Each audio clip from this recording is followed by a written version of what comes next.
lakini Mheshimiwa Mwenyekiti, unaanza kujitetea wewe mwenyewe alafu unaenda maeneo mengine.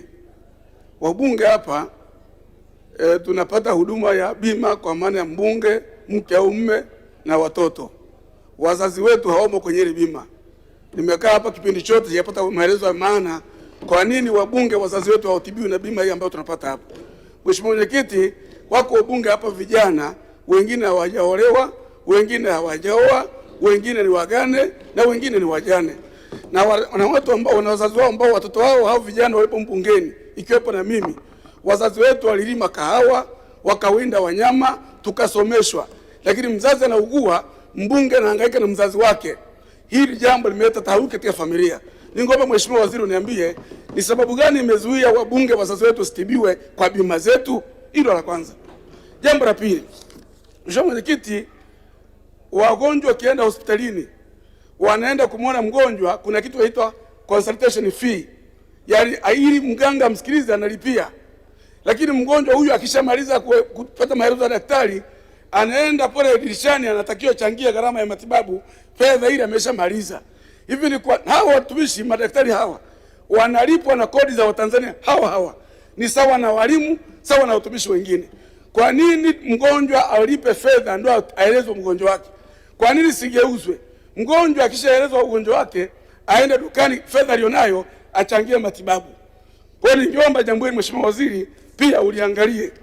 Jambo la tatu, jimbo la Tarime vijijini watumishi waliopo ni 36.9. Zaidi ya 60% hakuna watumishi katika maeneo yale. Tuna vituo vya afya kama Mtana miaka mitatu sasa, Bumera, Sirali, Magoma, Gibaso, Kerende. Hivi vituo vyote vya afya vimekamilika, ni majengo yako pale. Mheshimiwa Mwenyekiti, wanaishi buibui. Ningeomba waziri anisaidie namna ya kufanya kazi. Kituo cha afya kisifanye kazi ya zanati na wananchi wa Tarime vijijini wasiendelee kuangalia majengo baada ya kupata huduma. Jambo la nne, Mheshimiwa Mwenyekiti, hospitali ya rufaa ya Msoma kwa baba wa taifa, tunapozungumza kuna mkataba waliingia mwaka 2024 wa bilioni 14. Mkandarasi amelipa bilioni 4 tu. Majengo ambayo yanatakiwa kujengwa pale majengo muhimu sana Mheshimiwa Mwenyekiti. Yaani kule hakuna huduma ya macho, hakuna huduma ya meno, hakuna huduma ya mionzi, odi za wagonjwa, mkandarasi afanye kazi hajalipwa. Mheshimiwa Waziri, tunaomba utoe hadhi na heshima kubwa kwa mkoa wa Mara. Wagonjwa mkoa wa Mara wanatumia gharama kubwa kwenda Bugando na kuja siku hizi Benjamin Mkapa na kwenda Muhimbili kwa sababu ya huduma hizi. Yule mkandarasi Prince Limited apewe fedha yake ili hospitali ikamilike. Na mnapozungumza utalii wa kimatibabu ni pamoja na mkoa wa Mara. Ukishatibiwa umeshapona, kabla ya kurudi ulikotoka unaenda Butembo hapa taifa, unaangalia mandhari alafu unarudi kwao. Kwa hiyo naomba tusaidie kwenye huduma hiyo. Mheshimiwa Mwenyekiti, waziri ana mipango mizuri ya kuiboresha Muhimbili. Mimi sina shida na hiyo. Lakini namshauri mkiweza kupeleka huduma hizi, magonjwa mengine ni kwenye ya kawaida tu. Unaenda kwenye zanati, hata ule mzani wa kupima mtoto tu uzito wake haupo. Hata mabenchi hayapo.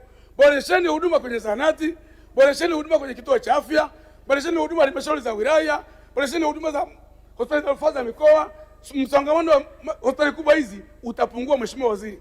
Ukifanya hivyo utasaidia Watanzania walio wengi, na tunakushukuru sana kwa kazi. Nimeanza kusema wewe hujawahi kushindwa kwenye wizara yote, unafanya kazi nzuri.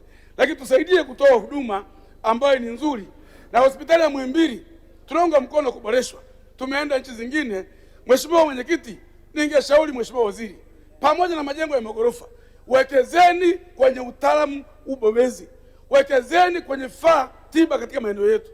Watu hata kama itakuwa chini ya mti, lakini kifaa kifanya kazi, watu wakapata huduma matibabu. Mheshimiwa Mwenyekiti, utakuwa umeacha alama Mheshimiwa Waziri kwa Watanzania, na utakuwa msaidia Mheshimiwa Waziri, utamsaidia Mheshimiwa Rais kusaidia huduma za Tanzania. Mheshimiwa Mwenyekiti, baada ya maelezo hayo naunga mkono hoja. Asante sana. Asante Mheshimiwa.